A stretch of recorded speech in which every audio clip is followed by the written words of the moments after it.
what you saying that it just pops in my head how so let me see. So would you say that not only with the process of fear itself being instilled into the black woman, so she can then instill that fear into the child, but also to make the black woman so dominant, when, as you just said, when the black male psychologically sees that power, this is why, could this be why a lot of black men today still speak in baby language? You know, I'm going to the crib and, you know, all this kind of stuff.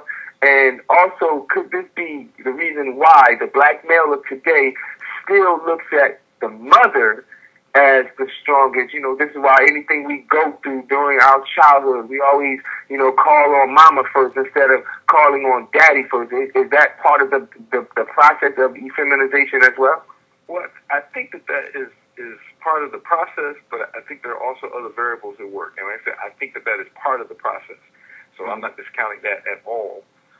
What I will say is that in this society also, we're brought up to be selfish individualists, and we're brought up to use people to the best of our ability. So you will find strong black males who will still, you know, go to mom first, and one of the reasons that they will do that, or even criticize mom, you know, to her face or what have you, and they will do that because the mother is the nurturer in our homes. And the nurturer is the one who is the softest, the most giving, the one who has to tell the child 4, 5, 6 times to do this before the child decides to do it when dad walks in and he says it's done right then and there. Right, so the child learns that the mother is the one who, if you will, in his mind or her mind, loves him or her the most. And they subconsciously work with that so that they know that the person who loves them the most is going to take the most from them. So they will give them more grief because they can get their way with it. And this goes on for, you know, the child's lifetime. Of course, there are other factors with that. If we had moved into a socialization process where spoiling children was so important for our identity, following Doc Spock and the rest of that craziness, if we had moved in that direction, then these children wouldn't be in a position to feel that or to do that. These boys wouldn't be acting like that relative to their mothers, because the level of respect would also be there. And also, a contributing factor, not only the black man being moved out of the home, it's also the black man being moved off the street. So years ago, decades ago, if dad wasn't home, there were a whole bunch of men around. Right. You know, it's like my wife is always telling me she grew up, dad was not there, but guys and uncles, you know, and other men were around to fulfill that role. So when her older brother caught attitude with mom for the first time, she just stepped out the house and called uncle, and uncle came in and took care of business, and that was the end of that discussion. So. So what happened to that kind of mind state in us, Baba? When exactly were we broken from a historical standpoint? When would you say we were exactly broken down from the point of the man taking control and being in control? Well, my argument is the third or fourth generation into our enslavement. And I say that because when you get to that point, when you look at any immigrant group coming into this country, you see that when they first come in, they're healthier, they're, you know, more patriotic to their home. They really don't come here. And usually immigrants don't come here to stay, at least up until now. They don't really come here to stay. They come here to make some money or do what they need to do and then go back home. But after that second or third generation, they start to lose sight of that. And by the fourth generation, they are pretty much Americanized. So you see them with the same illnesses and the same habits that folks in this country do. So you have to imagine that's in a free situation.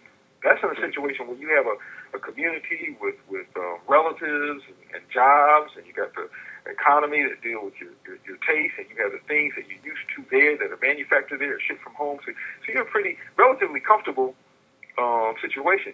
You have to compare that to being enslaved, however strong our spirit is, and I know it's immeasurably strong. But you have to imagine being in a situation where you are forced to turn your back and your mind, if it's humanly possible, away from who you are, and to not only turn it away, but to hate it. When we think back to the time of Malcolm when he was in his late teens, early 20s, where everybody at that time, or virtually everybody in our community, saw getting your hair straightened as one of your primary objectives in life. Mm-hmm. How else can you describe self-hatred? Where everything that you do, and that was when the lightening creams came out. All of that, all these products, George Schuyler's book, Black No More, all of these products came out that were designed to make us whiter. So we had been broken. The majority of us had been broken a long time ago, during the time of our enslavement. And the problem for that significant group of us was that we just were not allowed to be in their presence. We weren't allowed to be fully white, if you will.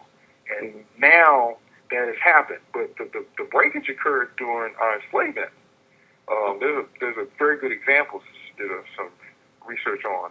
Can't put my finger on it at this moment, but she called it buck breaking, where you would take on a large plantation, you would take the most rowdy, if you will, black man, mm-hmm. and have two of other brothers hold him down, strip off his clothes, and you bring him out to the middle of the field or what have you, near the house, and you have everybody else come out also and form this big circle. So you had his aunts, mom, wife, children, everybody else who was enslaved, making this circle around there. And he would be taken and put over between the railings of a fence or on top of a stump, and then the white slave monster would sodomize him in front of everybody.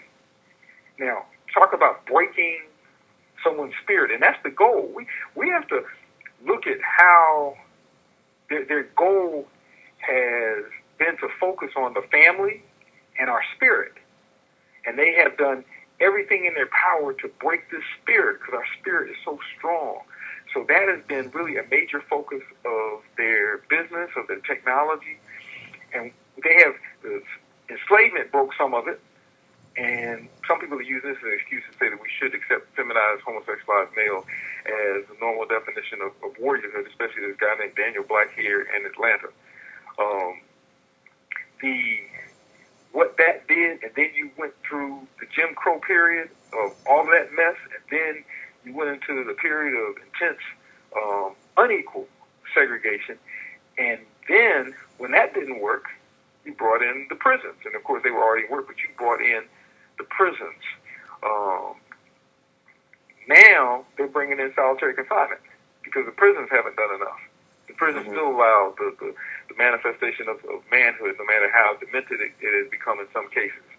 But you brought in solitary confinement, because solitary confinement breaks men. Mm-hmm. Crack cocaine breaks our sisters. Mm-hmm. As a guy said years ago, this is the only thing that they have been able to introduce that would separate black women from their children. So the breaking of that spirit allows them to do what they want to us. Spoilage is a major part of that, because with spoilage, when you spoil the child, you're telling the child, you know everything and you're in charge and you're right all the time. So then, and with that, you have a media system and a society that says, you can't tell your child what is right or wrong. You can't, socialize your child about their story, et cetera, et cetera. Nobody's supposed to do that. But when they're telling you nobody's supposed to do that, they're doing that through the media. They're doing that through the school. So with spoilage, you separate the child from the parent. You've done as much as you can with the parents. You literally destroyed the family. 60-some% of black families are single female-headed. 60% of all, well, really more than that, 60% of all marriages end divorce. A sister did a study here in Atlanta where she was looking at some folks who were in middle school, and she was trying to find out about their interest in marriage. And these were black children. And she found out that none of them wanted to get married, but all of them wanted to have children, and she was, a little curious about that because that didn't make complete sense. And then the kicker for her was that none of these children knew anyone in their neighborhood who was married. They had no conception. They had no model, by which to model themselves. So that marriage didn't make sense to them. Why would I go do something like that? I can play. Mm-hmm. And of course, the spoilers keeps people from becoming adults. It keeps them at the level of a selfish child. Mm-hmm. And as that process goes on, the rules of right and wrong get broken down.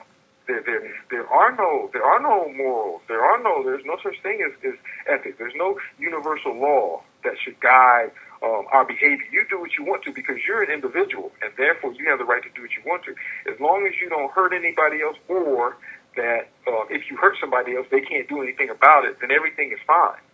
That's the logic. So you see children with each generation becoming increasingly more predatory. Whether you talk about money, whether you talk about each other, et cetera, et cetera. And this sets up a vicious cycle where each generation becomes better at sexual insanity and interpersonal exploitation. More and more with each generation. I'm seeing things now in terms of their eyes, in terms of their voices, in terms of their minds, that I could not have imagined in terms of a child coming up. Caseworkers are telling me of black males, young black males, I'm talking about kindergarten, first grade, who are calling their mothers bees in our community. In our community.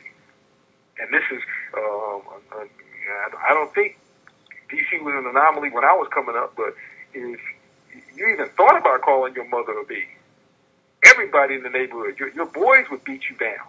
Okay? And the last thing that you want to do is make the mistake of talking about somebody else's mom. Those are immediate fighting words. Immediate, So you've had, with this breakdown of the family, it's not dysfunctional families, it's families who have been fragmented, families that have been torn apart. They're completely dysfunctional. African families are functional in European society. Families that don't socialize their children correctly, families that believe that that this America will educate their children to become successful. That's perfect in America. Families where mom and dad can't stay together, especially over little silly stuff, because they're so individualized that they can't value the other person. One of the things we've lost from our tradition is the fact that marriage is a disciplining thing, and we forgot that. And it's not that we don't have good guys who aren't looking for good girls, or good girls are looking for good guys. It's just so difficult to find because those individuals who are disciplined and who want the disciplining aspect of marriage are so very far and few in between. So when you have that environment, when you have an environment where a social environment where nobody who looks like you or I wants in any way, shape, form, or fashion to be associated with anything African. Don't call me African. Those are the fighting words. Call me African. Okay? And as soon as they can, they're going to get away from African Americans so they can just be American. But these are major fighting words. So once you have done that, you have disconnected people significantly, except those who have a deeper understanding. You have separated them from who they are. So you can't talk to them about, this is homosexuality is part of the European tradition. It's not an African tradition. And they'll say, I'm European. I'm American. When you talk about this, it's not part of my tradition. So once you separated people like that, then you can take them where you want them to go. Then you can play with their heads. As I said, the playing hasn't started yet. We haven't started in our communities to any significant degree with the pedophilia, with the orgies, and with the serious sadomasochism. I'm not just talking about you see somebody with handcuffs in their rearview mirror, or somebody walking around with a belt. The serious stuff, the very serious stuff, where people get killed, where people get hurt, where people get surgically opened up.